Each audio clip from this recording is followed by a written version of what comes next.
Hi மக்களே, நான் உங்கள் சேட்டை பிடிச்சவன். நான் நல்லா இருக்கேன், நீங்கள் எல்லாம் நல்லா இருக்கேன்னு நான் ஆண்டவன்ட்டு நான் வேண்டிக்கிறேன். இன்றைக்கி சூப்பரான ரெசிபி, பார்க்கவே அட்டகாசமாக இருக்கும். தண்ணியில் போட்டேன் பார்த்தீங்களா. இன்றைக்கி ஃபிஷ் மஜ்பூஸ். ஆமாம், பிரியாணி கிடையாது, மஜ்பூஸ், ஃபிஷ் மஜ்பூஸ். எப்படின்னு செஞ்சுட்டு நான் உங்களுக்கு வீடியோ போடுறேன். வாங்க கேமில் இறங்குவோம். Come on, let's go. சேட்டை ஆரம்பம். ஹாய் மக்களே, இது தாங்க நம்ம மஜ்பூஸ் செய்ய போகிறது. மீன், ஒரு மீன் குழம்புக்கும், ஒரு மீன் இந்த மீன் மஜ்பூஸ் செய்கிறதுக்கும். வாங்க இதை நம்ம இப்போ வெட்டி க்ளீன் பண்ணி சுத்தமாக எடுத்து அளவு வச்சுக்கிடுவோம். இந்த மீன் வந்து ஹாமூர் ஃபிஷ்ஷுன்னு சொல்லுவாங்க. இங்கே வந்து மஜ்பூஸுக்கு இது ஃபேமஸ்ஸு. சூப்பராக இருக்கும். பாருங்கள், சேட்டை கூட அப்படியே லைன்லேயே இருங்க.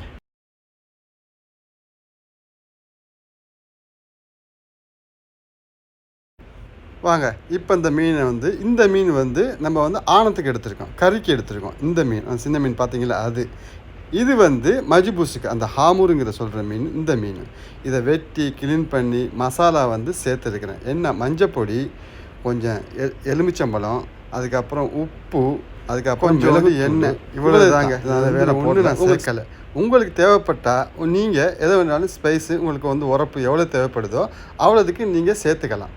ஆமாம், இதில் வந்து அரபிகள் வந்து அதிகமாக விரும்ப மாட்டாங்க. நீங்கள் எப்படின்னு பார்த்து நீங்கள் உங்களுக்கு தகுந்த மாதிரி என்ன மசாலா போடணுமோ அதை நீங்கள் போட்டுக்கலாம். இது தாங்க இந்த குழம்புக்கு உள்ள நம்ம வந்து மல்லித்தலை ஒரு கட்டு எடுத்துருக்கோம். அடுத்து வந்து இது வந்து ஸ்பென்த்துன்னு சொல்லுவாங்க. ஸ்பிஞ்ச் இங்கே சூப்பர் மார்க்கெட்டில் கிடைக்கும்.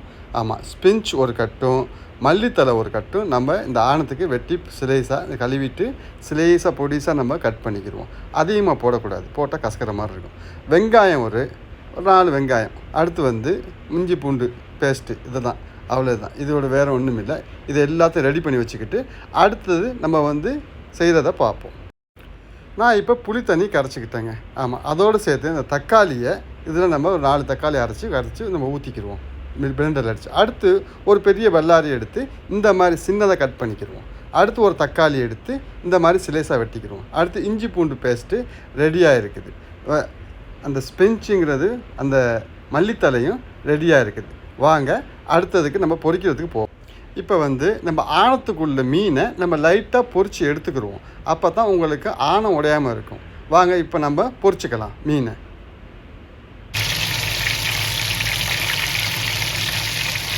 இப்போ நம்ம ஆணத்துக்குள்ள மீனை பொரிச்சு லைட்டாக எடுத்துக்கிடுவோம். இப்போ பாருங்கள், ஆணத்துக்கு நான் எல்லாம் சேர்த்துட்டேன். இதில் சேர்த்து மசாலா, அந்த மல்லித்தலை, தக்காளி, வெங்காயம் சேர்த்து நான் ஆணத்தை கொதிக்க வச்சுட்டேன். நல்லா பாருங்கள், ஆணம் கொதி வந்துக்கிட்டு இருக்கு. இப்போ வந்து அதை பொரிச்சு வச்சு இந்த ஆணத்துக்குள்ள மீனை நம்ம அந்த குழம்புக்குள்ள மீன் தான், அதை எடுத்து நம்ம வந்து ஆணத்தில் இறக்கிக்கிறோம். மெதுவாக இறக்கி இதை அப்படியே உடையாமல் மெதுவாக நம்மளுடைய கரண்டியால் அப்படியே தள்ளி வச்சுக்கிறோம் மெதுவாக. ஏன்னு கேட்டாக்க உங்களுக்கு வந்து இதை வந்து நான் முக்கால்வாசியில் அரைவாசி நான் பொரிச்சிட்டேன், வெந்துருச்சு. இந்த குழம்பும் ரெடி ஆகிடுச்சு. நம்ம ரெடி ஆகினா 3/4 பதத்துக்கு குழம்பு ரெடி ஆகிடும். அதுக்கு அந்த 3/4 பதத்துக்கு அப்புறம் தான் நம்ம வந்து இந்த மீனை நம்ம இறக்க போகிறோம். கவனமாக இறக்கி ஒரு 15 நிமிஷம் நல்லா வேக விடுங்க. ஆமாம், வெந்ததுக்கு பிறகு அதுக்கு அரிசி நான் எடுத்துருக்கேன், ஒரு 4 பேர் சாப்பிட்ற அளவுக்கு. ஆமாம், நல்லா தண்ணியை ஊற வச்சு, தண்ணியில் ஊற வச்சு ஒரு அரை மணி நேரம். இதே மாதிரி தான் மஜ்பூஸ்குள்ள மாதிரி தான், அந்த பஸ்மதி ரைஸ் தான் எப்போதும் காமிச்சிக்கிற மாதிரி தான் இதுவும் அதை மாதிரி செஞ்சு எடுத்துக்கலாம். ஆமாம், பாருங்கள், நல்லா இருக்கும். இப்போ பாருங்கள், குழம்பு நல்லா கொதி வந்துருச்சு. இதை மூடி வச்சுக்கிடுவோம். குழம்பு இன்னும் ஒரு 10 நிமிஷத்தில் நம்ம வந்து குழம்பை வந்து இறக்கிடுவோம். ஏன்னாக்கா உங்களுக்கு வந்து கறி வந்து அது ரொம்ப கெட்டியாகவும் இருக்கக்கூடாது, ரொம்ப தண்ணியாகவும் இருக்கக்கூடாது. இப்போ அடுத்து நம்ம வந்து மஜ்பூஸ்குள்ள மீனை வந்து நம்ம பொரிச்சிக்கலாம். ரெடி ஆகிடுச்சு மஜ்பூஸுக்குள்ள மீன். இப்போ நம்ம அதை இப்போ நம்ம மஜ்பூஸுக்குள்ள மீனை பொரிச்சுக்கிடுவோம்.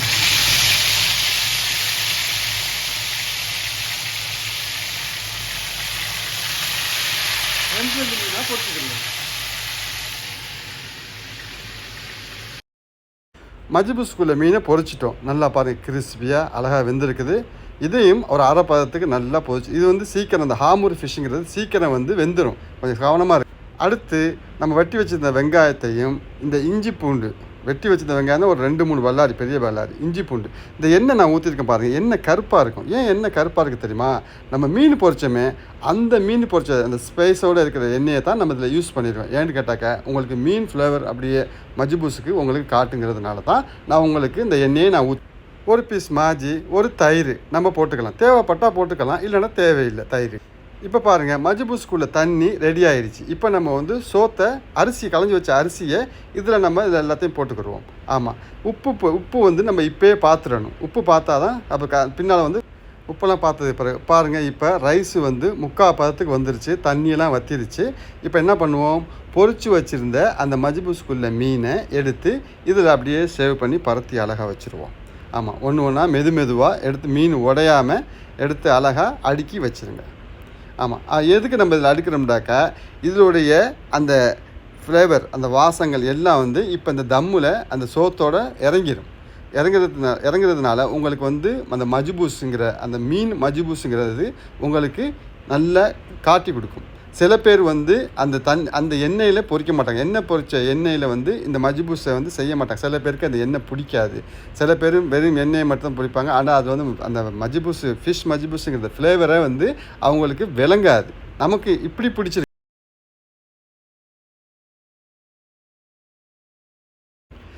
கறி ரெடி ஆயிடுச்சு. இப்போ நம்ம கறியை வந்து அடுத்து நம்ம வந்து பாத்திரத்தில் சேவ் பண்ணிடுவோம். பாத்திரத்தில் கறியில் போட்டோம் பாருங்கள், எவ்வளவு சும்மா அழகாக அப்படியே கெட்டியாக இருக்குன்னு. ரொம்ப தண்ணியாகவும் இருக்கக்கூடாது, ரொம்ப கெட்டியாகவும் இருக்கக்கூடாது. ஆமாம், இந்த மாதிரி மிதமாக இருக்கணும். அந்த காஞ்ச எலுமிச்சம்பழம்னு போட்டிருக்கேன், அது புளிப்புக்கு அதிகமாக நம்ம போடுறது. ஆமாம், மஜ்பூஸ் சட்டியை திறந்துருவோமா? திறந்தாச்சு. எப்படி இருக்குது? சூப்பராக இருக்குல்ல? வெயிட். இப்போ நம்ம இந்த பாத்திரத்தில் சேவ் பண்ணிக்கிறோம். சேவ் பண்ணிட்டு உங்களுக்கு வாங்க அப்படியே பாருங்கள். செம்மையாக இருக்குல்ல? எம்மி சூப்பராக இருக்குது. வாங்க என் கூட அப்படியே சேட்டை பண்ணுங்கள். நீங்களும் அப்படியே ட்ராவலிங் பண்ணுங்கள். சப்ஸ்கிரைப் பண்ண மறந்துடாதீங்க. பாருங்கள், நான் அந்த ஹாஸு வச்சுருக்கேன் பாருங்கள். இதுதான் மெயின். அந்த ஹாஸ் வெங்காயமும், அதாவது தர்சின்னு சொல்லுவாங்க, அந்த பவுடரும் கொஞ்சம் உப்பு. ஓகே, மூடியாச்சு. வாங்க, welcome to the majboos fish. Welcome back to my channel. Hi, நான் தான் உங்கள் சேட்டை பிடிச்சவன். நான் நல்லா இருக்கேன், நீங்கள் நல்லா இருக்கணும்னு ஆண்டவன்ட்ட நான் வேண்டிக்கிறேன். இன்றைக்கி நீங்கள் ஃபிஷ் மஜ்பூஸ் பார்த்துட்ருக்கீங்க. செம்மையாக செஞ்சோம்ல, சூப்பராக வந்துச்சு. சாப்பிட்டு பார்த்துட்டு எல்லோரும் அந்த மாதிரி வேறு மாதிரி. ஓகே, அதில் வந்து ரெசிபி நான் வந்து நான் வந்து அதை அடுப்பில் சட்டியை வச்சதுக்கு பிறகு அதை என்ன போட்டேன் வச்சேன் அதெல்லாம் அந்த இடத்துல நான் சொல்லலை. நான் சுருக்கமாக நான் சொல்லிக்கிறேன். ஆணத்துக்கு தேவையான மசாலா வந்து ஒன்றும் இல்லை, மஞ்சத்தூள், மிளகுத்தூள், அவ்வளோதான். உங்களுக்கு உரப்பு வேணும்னு சொன்னாக்கா மிளகாத்தூள் நீங்கள் எவ்வளோ உங்களுக்கு தேவையானதை நீங்கள் அதில் போட்டுக்கலாம். அடுத்து அந்த புளியை கரைச்சது ஒரு 2 எலுமிச்சம்பழம் சைஸு புளி, அவ்வளோதான். அதை கரைச்சிட்டு தக்காளி ஒரு 3-4 தக்காளி நல்லா கரைச்சி எடுத்துக்கோங்க. ஒரு தக்காளியை வெட்டி போட்டு கிண்டிட்டு அதுக்கப்புறம் புளி தண்ணி, டமாட்டோ தண்ணி கரைச்சி அதில் ஊற்றிட்டு மசாலா வந்து போட்டுட்டு நான் சொன்ன அந்த ஸ்பெஞ்ச், அந்த மல்லித்தலை அதை ஒரு கட்டு, சின்ன கட்டு காட்டினதில் அந்த கட்டில் வெட்டி அதையும் போட்டு வதக்கினதுக்கு பிறகு நல்லா கொதி வரணும். தண்ணி ஒரு அளவோடு வச்சுக்கணும். தண்ணி நல்லா கொதி வந்ததுக்கப்புறம் மீனை இறக்கிடுங்க. அவ்வளோதான், மீன் கறி ரெடி. அடுத்து நான் மஜ்பூஸுக்கு சொன்ன மாதிரி அதோட எண்ணெயை எடுத்து அந்த இஞ்சி பூண்டு வெங்காயம் எல்லாம் வதக்கி குறிப்பிட்ட நீங்கள் எவ்வளோதுக்கு அரிசி வச்சுருக்கீங்களோ அதுக்கு மேலே தண்ணி 1 இன்ச்சுக்கு நிற்கணும். அதெல்லாம் கலந்து நல்லா கொதி வந்ததுக்கப்புறம் அரிசியை ஆட் பண்ணி அதுக்கப்புறம் மஜ்பூஸ் ரைஸ் நல்லா ட்ரை ஆகி 3/4 பதத்துக்கு அரிசி வந்ததுக்கப்புறம் நீங்கள் பொரிச்சு வச்சுருந்த மீன், இதுக்கு மஜ்பூஸுக்கு பொரிச்சு வச்சுருந்த மீனை அதில் எடுத்து மேலே அப்படியே சேவ் பண்ணிவிட்டு அதை அப்படியே தம்மில் போடுங்க. ஒரு அரை மணி நேரம் தம்மில் போடுங்க. மீடியமாக லைட்டாக எழுந்திருக்கு, ரொம்ப ஆடாக வச்சிடாதீங்க. ஸ்பீடாக கறி பேரும் பிடிச்சிடும், கவனமாயிருங்க. அப்புறம் 30 நிமிஷத்துக்கு பிறகு எடுத்ததுக்கு பிறகு பாருங்கள், நான் உங்களுக்கு வீடியோவில் காட்டியிருப்பேன். செம்ம சூப்பர், எம்மி. ஓகே, அடுத்த வீடியோவில் மீண்டும் ஒரு புதிய ரெசிபியை சந்திக்கிறேன். நீங்கள் அப்படியே சப்ஸ்கிரைப் பண்ணிட்டு அப்படியே லைக்கை தட்டிவிட்டு அப்படியே நம்ம கூட அப்படியே ட்ராவல் பண்ணிகிட்டே வாங்க. இன்னும் வேணும்னு பல ரெசிபி போடுறதுக்கு எனக்கு ஆர்வமாக இருக்கும். ஓகே, நான் உங்கள் சேட்டை பிடிச்சேன், என் கூட சேட்டை பண்ணுங்க. நான் என்ஜாய் பண்ணுறேன், நீங்களும் எனக்கு என்ஜாய் பண்ணுங்கள். Okay, bye. அடுத்த வீடியோவில் பார்க்குறேன்.